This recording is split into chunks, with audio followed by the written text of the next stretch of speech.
C'est une consécration parce que j'ai commencé ce travail par hasard, parce que le directeur de l'école, qui s'appelle l'ESSEC, qui dirigeait, il est mort aujourd'hui, ancien avocat, maître Olivier, sachant que j'étais comédien, m'a demandé, quand je suis sorti de l'ESSEC, de donner des cours aux étudiants sur la parole en public. Et j'ai commencé vraiment par hasard, en apprenant d'abord qu'un orateur, c'est pas un comédien. Qu'ils étaient frères mais pas jumeaux, et que par conséquent, il fallait que je désapprenne un peu mon métier de comédien pour apprendre par essais-erreurs successifs, comme tout pédagogue qui crée sa propre technique sur chaque élève, qui devient dans le fond un partenaire de recherche. Et puis au long des années, je ne vais pas tout vous raconter, mais j'ai dû faire des millions d'essais et d'erreurs avec mes élèves qui sont devenus finalement des chercheurs comme moi. Alors que j'ai pensé pendant des années que j'étais un professeur d'art oratoire, je me rends compte aujourd'hui que pendant des années, j'ai été un chercheur en art oratoire. Voilà ce que je me dis maintenant avec le recul. Donc cette désignation, cette élection que vous me proposez de devenir président d'honneur pendant 1 an de votre association, je le prends très franchement comme une consécration. Et je vous en remercie profondément.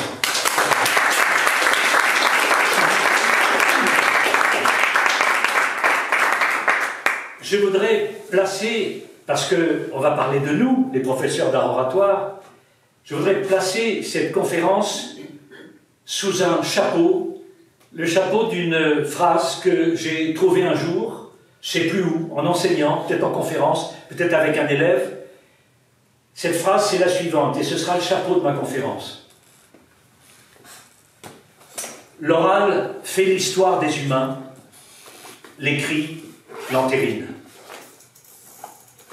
L'écrit a sa place, l'oral a sa place, nous en parlions tout à l'heure, tous les deux. L'oral fait l'histoire des humains. Je ne déteste rien autant que cette expression, ça suffit les paroles, on veut des actes. Les paroles sont des actes, sont les premiers actes d'une histoire humaine, les premiers actes. Et quand vous entendez ça, ça suffit les paroles, on veut des actes. Et ça nous situe où, les enseignants d'art oratoire? Comme des inutiles. C'est catastrophique. Et on en parlait, la culture française de l'oral, fourmille de dictons, ce type-là. Les paroles s'envolent, seules éclairent. Évidemment que les paroles s'envolent. Ce qui nous intéresse, ce n'est pas que les paroles restent, c'est que les idées soient transmises, restent et se développent. Quand on assiste à une pièce de Molière, on peut dire le lendemain soir, là j'ai vraiment compris ce qu'était le donjuanisme. Et on en parlera au dîner avec des amis, mais on ne citera pas une seule des répliques entendues la veille au soir au théâtre. Molière, à travers les comédiens, a transmis sa vision du donjuanisme. C'est ça qu'on retient, ce n'est pas les mots. Les mots sont des munitions aussitôt brûlées dès qu'utilisées. Ils ne nous intéressent pas. Ce qui nous intéresse, c'est d'être au service des idées et au service des publics. Et de transmettre. Et de transmettre, on va le voir, si possible, sans heurter. Il faut que mon idée, celle que je défends, la cause que je défends, trouve sa place dans le cerveau d'un débatteur adverse, sans heurter les idées qui s'y trouvent déjà, de manière à ce que la mienne s'installe sans l'agresser. À lui alors, après, ayant mon idée bien entrée dans son cerveau à côté des siennes, à lui de choisir.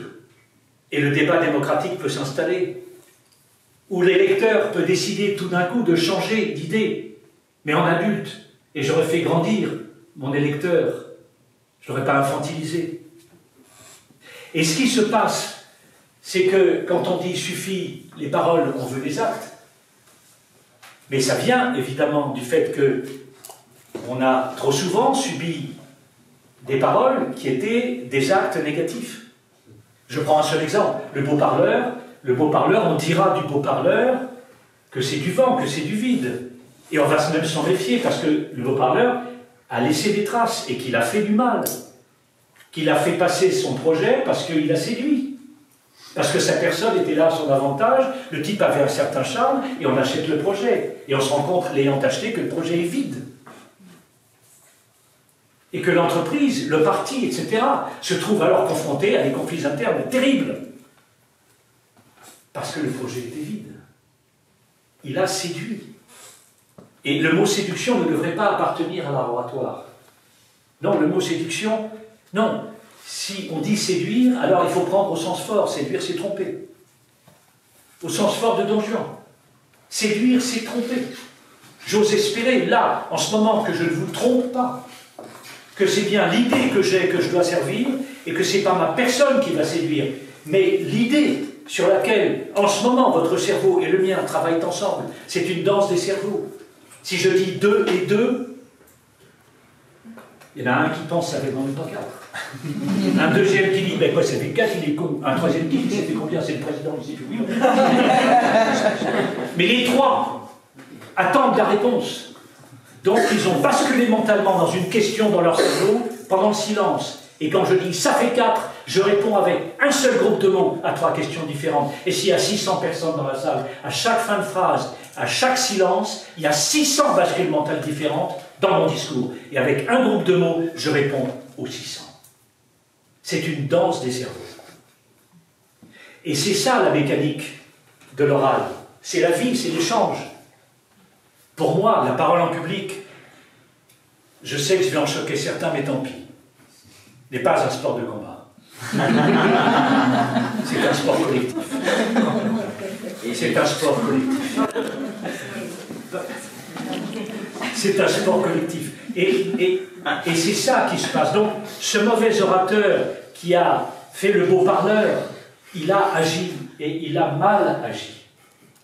Et il fait le malheur de l'histoire, du groupe, de la collectivité dans laquelle il a tenu cette parole de beau parleur. Il fait le malheur de l'institution à l'intérieur de laquelle il intervient, que ce soit son entreprise, que ce soit un État, que ce soit un parti politique. Il fait le malheur de l'institution, de l'organisation dans laquelle il a tenu sa parole. Parce que c'est un beau parleur, il a donc agi. Et il a fait le malheur de l'histoire de ce parti ou de cette entreprise. Il a fait le malheur qui va s'inscrire dans l'histoire de cette entreprise. Donc c'est bien une action, la parole, même quand elle est mal tenue, c'est toujours une action. Et je voudrais clore ce petit chapitre sur quelque chose qui me semble essentiel, parce que je suis sûr que tous vos élèves vous ont déjà posé la question. Hitler. Combien de fois on entend Hitler est un grand orateur parce que ça a marché. Vous vous rendez compte ce ça a marché, ce que ça veut dire? Quand on voit toutes les images qui défilent derrière. Évidemment, il faut répondre à cette question. Évidemment, Hitler n'est pas un bon orateur.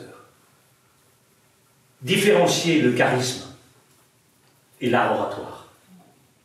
D'abord, l'art oratoire, c'est de l'art. Donc c'est beau. Et un excellent orateur, eh bien, il y a une classe, il y a un truc, il y a une esthétique, en même temps qu'une éthique. Esthétique et éthique sont là, tous les deux. Et pourquoi? Parce que le corps humain fait partie de la nature. Et la nature ne fait pas de faute de goût, la nature est belle. Et elle nous a équipés pour parler en public. On ne se sert pas de ces techniques pour parler en privé. Mais elle nous a donné la possibilité, la nature, de créer des organigrammes pour notre vie publique. Elle s'est débrouillée avec l'organigramme de la vie privée. Ça s'appelle la famille, je crois. Le papa, la maman, tout ça. Les poches, ils sont écrits, les rôles, ils sont écrits. Et puis, Dieu merci, il n'y a pas besoin de technique, il suffit de l'amour. Pour que la famille puisse vivre. Et les liens d'amitié, etc. Mais la nature nous a laissé le choix d'organiser notre vie publique. On a écrit des organigrammes d'entreprises, d'États, de nations. Et puis ça, c'est en 2 dimensions, c'est sur une feuille de papier. Et puis l'orateur arrive avec une 3e dimension. Et là, il donne corps à chacune des fonctions dans l'organisation. Et c'est là que nous intervenons, nous les professeurs d'art oratoire. C'est pour cette vie publique, pour aider ces gens à incarner cette organisation. Hitler, le 24 mai 1920, monte sur une table à Munich et développe, théorise le racisme, l'antisémitisme et le national-socialisme. Et c'est un orateur qui fait l'histoire pour les dizaines d'années qui vont venir, une histoire de mort, une histoire de massacre. Il a fait le malheur de l'histoire humaine. C'était Hitler, mais c'est le charisme. Le charisme n'est pas laboratoire. Il y a des gens, je ne veux pas trop développer, mais il y a des gens qui ont un charisme d'huître. Bon, très bien. Mais ces gens-là, s'ils bossent laboratoire, ils peuvent aller beaucoup plus loin que des gens qui ont du charisme et qui, finalement, n'ont que ça. J'évoque quelquefois, de temps en temps, un peu M. Mélenchon, qui, lui, est plutôt charismatique et qui se passe de technique et donc fait souvent, c'est un monsieur qui adule son propre don. Donc il fait plutôt de l'exhibitionnisme et il est de plus en plus isolé. Au bout d'un moment, le public, quand même, ne s'y trompe pas. Mais, vous voyez, l'histoire d'Hitler, ça n'est pas un orateur. C'est différencier toujours, répondez ça, je vous en supplie, le charisme n'est pas laboratoire. Et le charisme, cherchez dans le dictionnaire, il y a même le terme surnaturel. C'est un truc mystérieux. Il y a des gens qui ont du charisme, ça ne se travaille pas le charisme. Moi, je bannirais le programme de formation, travailler son charisme. Je dirais plutôt travailler son leadership, c'est le terme que nous employons beaucoup dans notre école. Soit le leadership manifeste, quand vous êtes institutionnellement le patron d'un service ou d'une entreprise, soit le leadership discret. Vous êtes un membre d'une organisation et quand vous prenez la parole, vous n'êtes pas le leader institutionnel, n'empêche que vous pouvez avoir aussi une influence sur l'orientation du travail, leadership discret. Mais Hitler, ça n'est pas de laboratoire, c'est du charisme. J'ose espérer vous avoir, je suis sûr que vous avez déjà répondu à cette question dans le même sens, mais voilà en tout cas ma façon à moi d'aller dans ce sens-là. Et puis, puisqu'on parle d'Hitler, alors évidemment, je voudrais parler de Robert Badinter. J'irai pas jusqu'à le remercier d'être parti hier. Mais peut-être que je n'aurais pas parlé de lui s'il n'était pas parti. Et j'ose espérer que c'est le destin maintenant de Robert Badinter que de faire qu'on parle de lui de plus en plus et de ce qu'il a fait. En tout cas, c'est ce que je m'emploie à faire là en ce moment avec Robert Badinter. Lui, c'était pas le 24 mai 1920, lui, c'était le 17 septembre 1981, le discours sur la peine de mort, l'abolition de la peine de mort. Et ce discours est resté dans la mémoire. Badinter a dit lui-même qu'il avait un style un peu nerveux. Il l'a dit lui-même. Et là, on parlera tout à l'heure du style. Il a un certain style. Il n'a pas le style de De Gaulle, ni de Mitterrand, ni d'Obama. Mais c'est un grand orateur. Il est dans les canons de l'art oratoire. Et je revois sur un passage de son discours à l'Assemblée nationale, je revois un passage où aucun des termes n'évoque la peine de mort ou l'abolition. Un passage où il est derrière son pupitre, il est voûté comme ça, il regarde l'amphithéâtre. Il regarde et, pardonnez-moi, je vais redire ce qu'il a dit, je ne veux pas l'imiter, surtout je ne pourrai pas.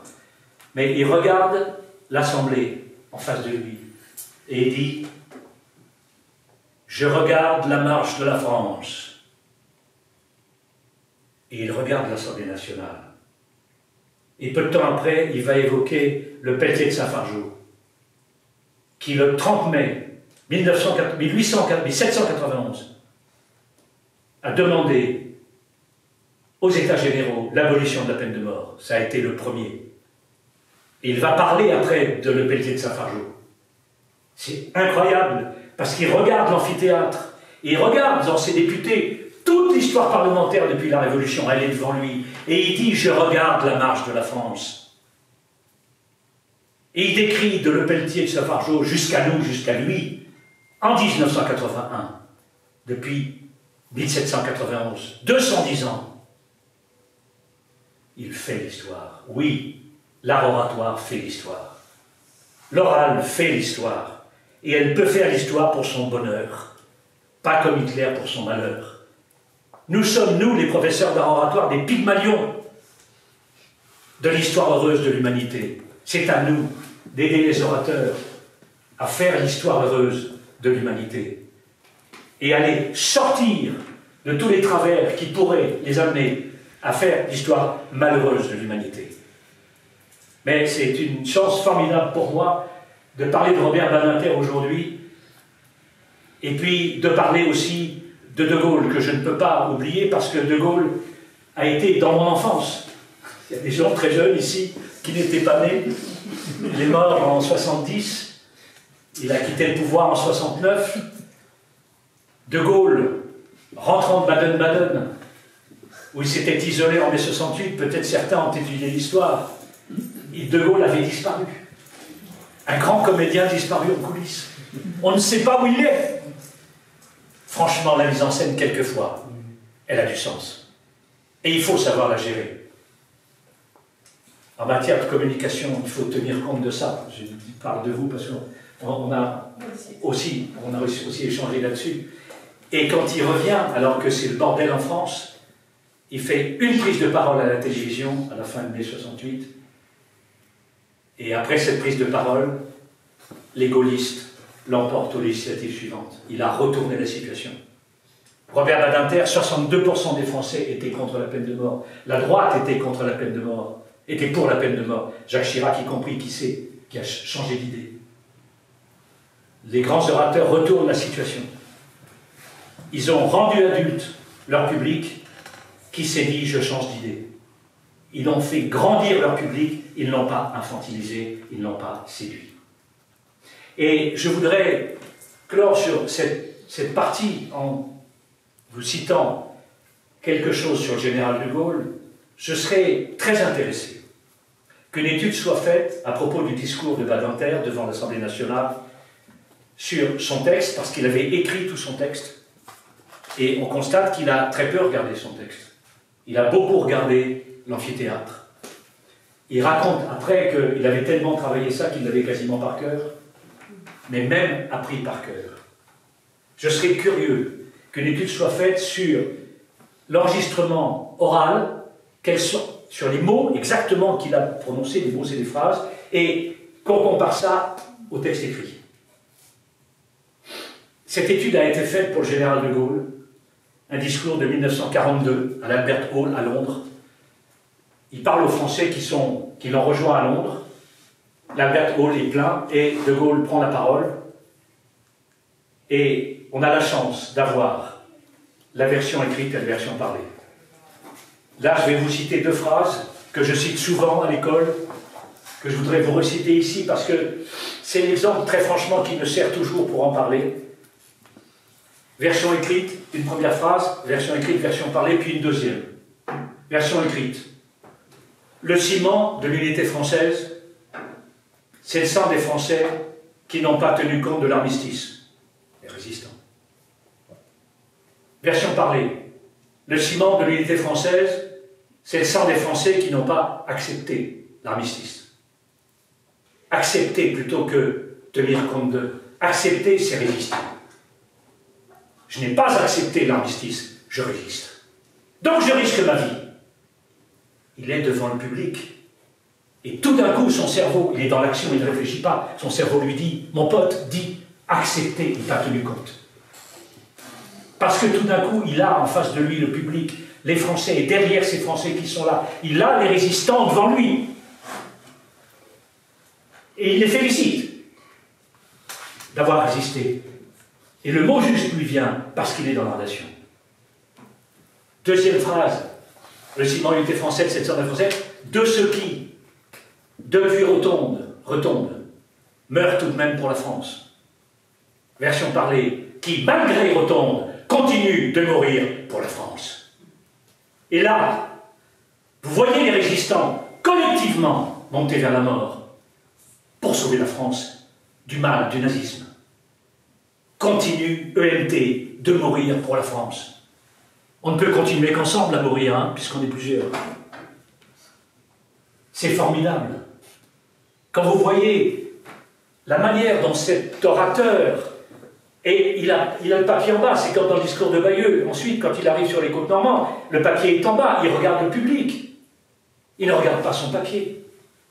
Il y a une phrase là, dans l'entrée, qu'on m'a fait l'honneur d'afficher, qui est le fait de parler en public ne consiste pas à dire ce qu'on a prévu de dire, mais à aller au-delà grâce au public.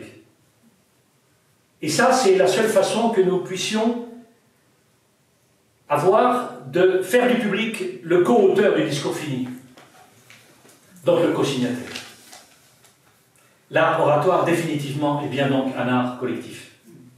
Et pour moi, c'est une différence énorme avec le théâtre, que je différenciais tout à l'heure. Au théâtre, le génie existe. Le génie existe dans l'art. Hein. Donc, il doit exister en art oratoire. Mais dans l'art dramatique, le génie, il existe.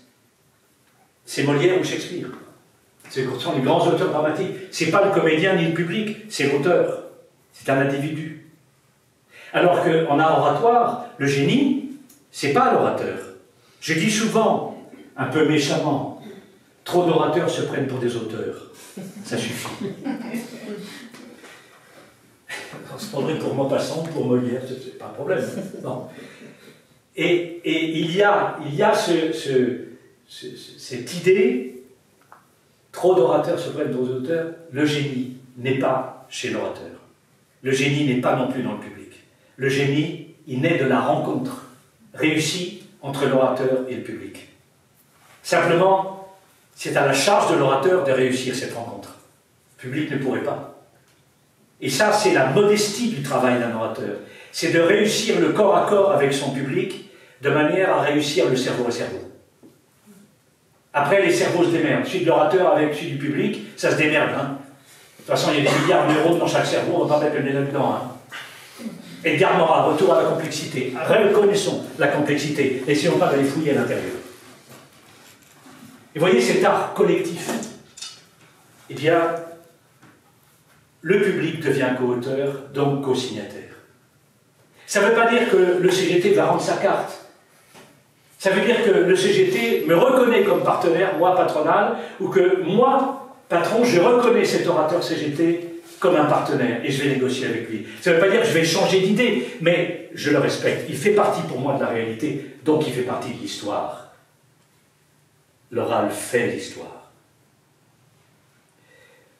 Alors, finissons cette partie, après avoir montré la valeur ajoutée qu'apporte un public, quand l'orateur veut bien s'en préoccuper de ce public. Il faut parler de Cicéron. On ne peut pas éviter de parler de Cicéron, cette phrase que je cite souvent de Cicéron, qui est peu citée dans l'esprit français, « Ce que faisaient d'instinct les hommes éloquents. D'autres après eux l'ont observé, étudié avec soin. Ainsi, ce n'est pas l'éloquence qui est née de la rhétorique, mais la rhétorique qui est née de l'éloquence. Je conçois qu'on enseigne la rhétorique, bien sûr. Certains d'entre vous l'enseignent, c'est très bien. Parce que ça reproduit des modèles qui ont été suivis par des grands orateurs. Donc, qu'on équipe le cerveau de nos élèves de ce que c'est que la rhétorique, bien sûr. Mais il restera que quand ils seront sur scène, c'est la relation qui fera la loi, donc c'est le corps à corps. C'est plus le cerveau. Alors, équipons le cerveau et le public, pendant notre discours, ira chercher dans notre cerveau d'orateur des choses qu'on avait prévu de dire ou de faire et ira chercher d'autres choses qu'on n'avait pas prévu de dire et que tout d'un coup on se met à dire. Tout près.